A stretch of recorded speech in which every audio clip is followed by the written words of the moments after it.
تو ہمارے امام ابو حنیفہ نے جس طرح قرآن و حدیث کو سمجھا وہ کہتے ہیں آہستہ آواز میں پڑھنا مسنون ہے۔ اسی طرح اور مسائل ہیں، نماز میں ایک رفع یدین کا مسئلہ ہے، اس کو بھی بڑا گمبھیر مسئلہ بنا دیتے ہیں۔ دیکھیں جب ہم نماز شروع کرتے ہیں اس میں ایک فرض تو دو فرضوں کے ساتھ ہم شروع کرتے ہیں۔ ایک فرض ہے نیت دل میں رکھ کے شروع کریں، میں صبح کی نماز پڑھ رہا ہوں۔ ایک فرض ہے اللہ اکبر، اسے کہتے ہیں تکبیر تحریمہ، اللہ اکبر کہہ کر نماز کو شروع کریں۔ اور ایک سنت ہے کہ اپنے ہاتھوں کو بھی کانوں تک لے جائیں، اللہ اکبر یوں کہتے ہوئے نماز کو، یہ ہاتھوں کو کانوں تک لے جانا یہ مسنون ہے۔ نیت دل میں کرنا فرض ہے اور اس کے ساتھ ساتھ اللہ اکبر کہنا بھی فرض ہے، لیکن ہاتھوں کو کانوں تک لے جانا یہ مسنون ہے۔ اور جو پہلی دفعہ نماز کو شروع کر رہے ہیں ہاتھوں کو کانوں تک لے کے جا رہے ہیں، یہ جو سنت ہے نا اس پر ساروں کا اتفاق ہے کہ یہ مسنون طریقہ ہے، ہاتھوں کو کانوں تک لے جانا، اس میں کسی کا اختلاف نہیں ہے۔ اب یہ ہے رکوع میں جاتے ہوئے، رکوع سے اٹھتے ہوئے، یا جو درمیانی تشہد آتا ہے اس کے بعد اٹھتے ہوئے ہاتھوں کو کانوں تک لے جانا، ہاتھوں کو بلند کرنا، رفع یدین یہی کہتے ہیں ہاتھوں کو بلند کرنا، اس میں اختلاف ہے۔ بعض حضرات کہتے ہیں یہ اپنا بہتر نہیں ہے، بعض کہتے ہیں بہتر ہے۔ ترجیح اور عدم ترجیح کا مسئلہ ہے، حلال حرام کا، جائز ناجائز کا مسئلہ نہیں ہے۔ الجھا دیتے ہیں لوگ، جی وہ رفع یدین کرتا ہے یہ نہیں کرتا، وہ کہتے ہیں جی ہم ٹھیک پڑھتے ہیں، وہ کہتے ہیں ہم دونوں ٹھیک کر رہے ہیں۔ امام ابو حنیفہ رحمۃ اللہ علیہ نے وہ احادیث لی ہیں جس میں رفع یدین نہیں ہے، وہ کہتے ہیں یہ رفع یدین نہ کرنا بہتر ہے۔ امام شافعی اور کچھ حضرات فرماتے ہیں جی کر لینا بہتر ہے۔ امام شافعی رحمۃ اللہ علیہ کے بارے میں لکھا ہے، ایک دفعہ امام ابو حنیفہ کے قبر پہ پہنچے، وہاں پر آپ نے نماز پڑھی، رفع یدین نہیں کیا۔ کسی نے کہا حضرت آپ تو بڑے دعویٰ کرنے والے ہیں رفع یدین کی، اور آپ نے نہیں کیا؟ فرمایا میں نے اس قبر والے کے احترام میں نہیں کیا، یہ کہتے تھے رفع یدین نہ کرنا بہتر ہے۔ کتنی برداشت، کتنا حوصلہ ہے۔ اور جو بعد میں آنے والے ہم لوگ الجھ جاتے ہیں، بھئی یہ کر رہا ہے وہ نہیں کر رہا، پتہ نہیں اس کی نماز ہوتی ہے کہ نہیں ہوتی، وہ کہتے ہیں ان کی پتہ نہیں ہوتی ہے نہیں ہوتی۔ بھئی جائز ناجائز کا مسئلہ نہیں ہے، یہ کرنا بہتر ہے یا نہ کرنا بہتر ہے۔ جو نہیں کر رہے ٹھیک کر رہے ہیں، جو کر رہے ہیں دوسری احادیث کو فالو کر رہے ہیں، کوئی بات نہیں۔ اسی طرح اب نماز کے اندر ہاتھ باندھنے کا مسئلہ ہے، جی ہاتھ کہاں باندھنا ہے؟ بعض کہتے ہیں جی ناف کے اوپر، بعض کہتے ہیں ناف کے نیچے، بعض کہتے ہیں جی سینے پر۔ اب روایات مختلف آئی ہیں، ہم حضرت علی رضی اللہ تعالی عنہ کی روایت پہ عمل کرتے ہیں، وہ کہتے ہیں تحت السرہ، میں نے حضور کو دیکھا کہ ناف کے نیچے ہاتھ باندھتے تھے۔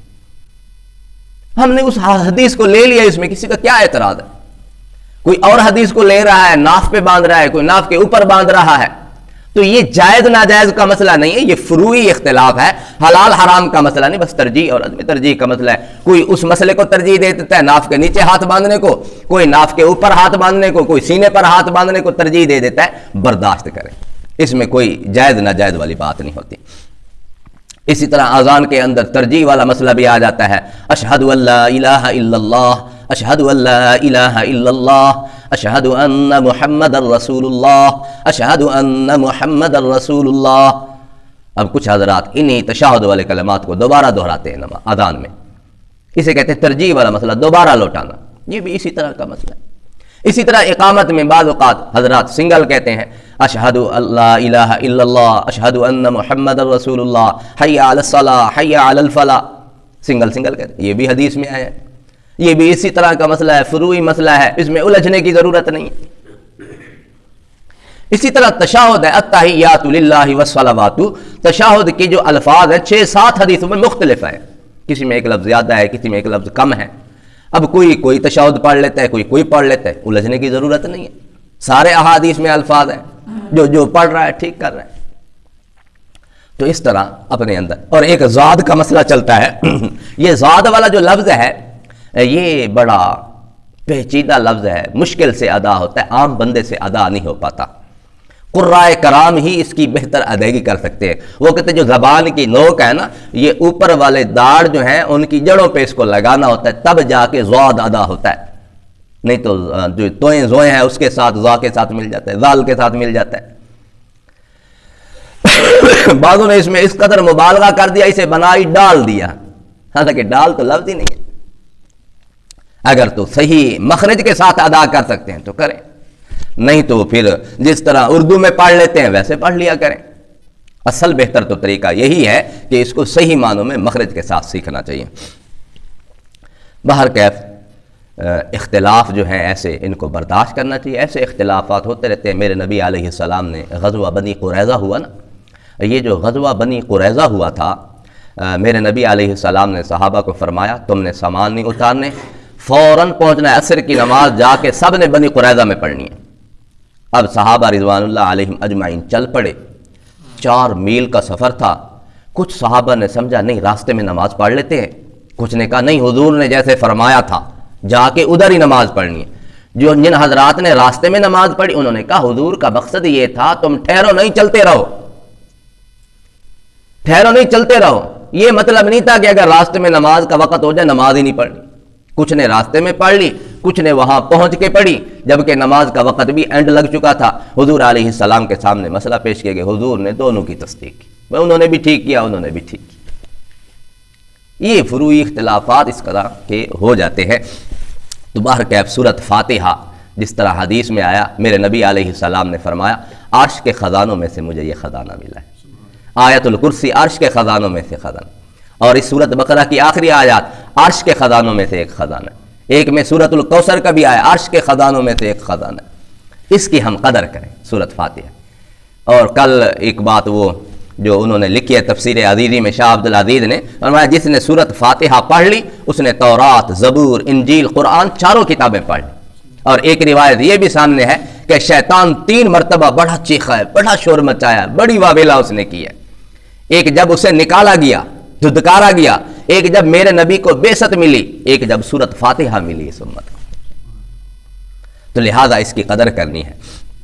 میرے نبی علیہ السلام نے فرمایا تھا کہ کچھ لوگ ایسے ہوں گے بغیر حساب کتاب کی جنت میں داخل ہوں گے۔ صحابہ نے پوچھا حضور کون لوگ ہیں؟ میرے نبی علیہ السلام نے فرمایا ان میں 3 خصوصیات پائی جائیں۔ پہلے نمبر پر وہ لوگ جو بدفعلی نہیں کرتے، کسی وجہ سے کسی کام کو منحوس سمجھ لینا، جس طرح وہ الو کے بارے میں جی الو گھر پہ بیٹھے ویران ہو گیا، بدفعلی کوئی نہیں کرتے۔ دوسرے نمبر پر فرمایا جو جھاڑ پھونک نہیں کرتے۔ تیسرے نمبر پر میرے نبی علیہ السلام نے فرمایا جو اپنے بیماریوں کا علاج داغ لگا کے نہیں کرتے، بیماری ہوتی ہے لوہا گرم کیا اوپر رکھ دیا۔ جو میرے نبی نے فرمایا جن میں یہ صفات ہیں یہ بغیر حساب کتاب کی جنت میں داخل ہیں۔ تو لہذا عرض کرنے کا میرا یہاں پہ مقصد یہ ہے ہم لوگ 3 وجہ سے بڑے پریشان ہوتے ہیں، یا تو جسمانی بیماری کی وجہ سے پریشان، یا جنات اور شیاطین کی وجہ سے بڑے پریشان ہیں، یا جادو ٹونے ٹوٹکے تعویذات سے بڑے پریشان ہیں۔ تو ان تینوں کا حل قرآن مجید سے ہے، ہم لوگ انہی پر عمل کریں۔ اگر جسمانی بیماری ہے سورۃ فاتحہ پڑھ کے اپنے اوپر پھونک مار، اور کسی کے پاس نہ جائے جی من دم کر من اینج کر من، پتہ نہیں وہ کس عقیدے کا ہے کس قسم کا ہے، نماز پڑھتے ہیں نہ روزہ ہوتا ہے نہ ان کا، نہ ان کو درود شریف آتا ہے، وہ پتہ نہیں وہ کیا پڑھ کے شرکیہ کلمے پڑھ کے دم کرتے ہیں، کیا جھاڑ پھونک ہم نے دوسروں سے نہیں کروا۔ جسمانی بیماری ہے یہ پڑھ کے اپنے اوپر پھونک مار، جنات کا مسئلہ ہے، شیاطین کا مسئلہ ہے، آیت الکرسی پڑھ کے اپنے اوپر پھونک مارے۔ یہ آیت الکرسی ویسے پڑھ لیں اللہ ہر قسم کی حفاظت فرمائے گا، ڈاکوں سے حفاظت اور جنات سے حفاظت، شیاطین سے حفاظت۔ تیسرے نمبر پر اگر ہمارے اوپر جادو کا مسئلہ ہے، تعویذات کا مسئلہ ہے، وہ میرے اللہ نے آخری 2 صورتیں ہمیں عطا کی ہیں، معوذتین جنہیں کہتے ہیں، قل اعوذ برب الفلق قل اعوذ برب الناس، یہ 2 صورتیں پڑھ کے۔ اور میرے نبی کا ہمیشہ معمول رہا ہے جب میرے نبی پر جادو ہوا تھا اللہ نے یہ صورتیں نازل فرمائی، پھر میرے نبی کا ہمیشہ معمول رہا آپ یہ صورتیں پڑھ کے اپنے ہاتھوں پر پھونک اچھی طرح مار کے اپنے پورے جسم پر ملتے تھے، روزانہ رات کو ہوتے تھے، 1 دفعہ دوسری دفعہ تیسری دفعہ ایسے کرتے تھے۔